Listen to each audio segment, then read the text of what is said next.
Bonjour Monsieur Moirot, qui êtes-vous? Bonjour Mohamed, alors je suis le directeur adjoint de la faculté de droit virtuel à la faculté de droit de Lyon, à l'université Jean Moulin Lyon 3, et je suis enseignant.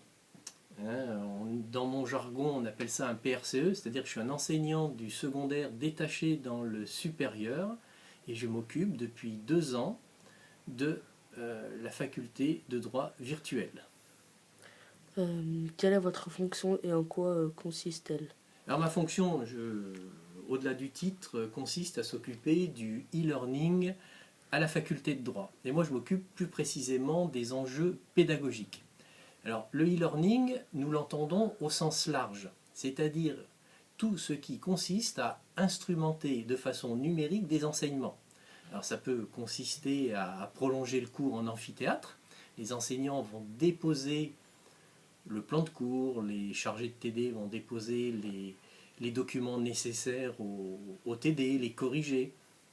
Et puis c'est aussi le e-learning entendu sous son aspect distanciel. On travaille à distance et on développe des formations à distance qui sont soit totalement dématérialisées, c'est-à-dire que les étudiants ne viennent jamais dans l'université, dans les murs, ou alors de façon mixte, on dit en anglais le blended learning, c'est-à-dire qu'il y a une partie des enseignements qui sont dispensés à distance et de temps en temps, les étudiants viennent pour des sessions de travail dans l'université. Voilà en quoi consiste cette mission.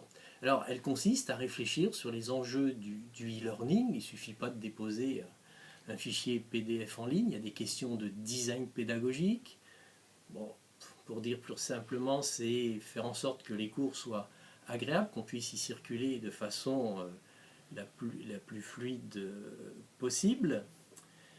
Et puis, ça consiste à penser à un métier qui est en train d'émerger, qui s'appelle le tutorat, c'est-à-dire une personne qui va aider les étudiants à distance. Parce que quand on est à distance, c'est beaucoup plus difficile que quand on est dans un cours en amphithéâtre, parce que on est seul derrière sa machine et sans un lien direct avec d'autres personnes. Donc le tuteur, lui, sera chargé d'assurer le suivi des étudiants en ligne, savoir s'ils ont compris, s'ils sont en phase de décrochage, s'ils ont des questions d'ordre technique, d'ordre administratif, d'ordre pédagogique. Voilà, résumé, ma fonction au sein de la FDV.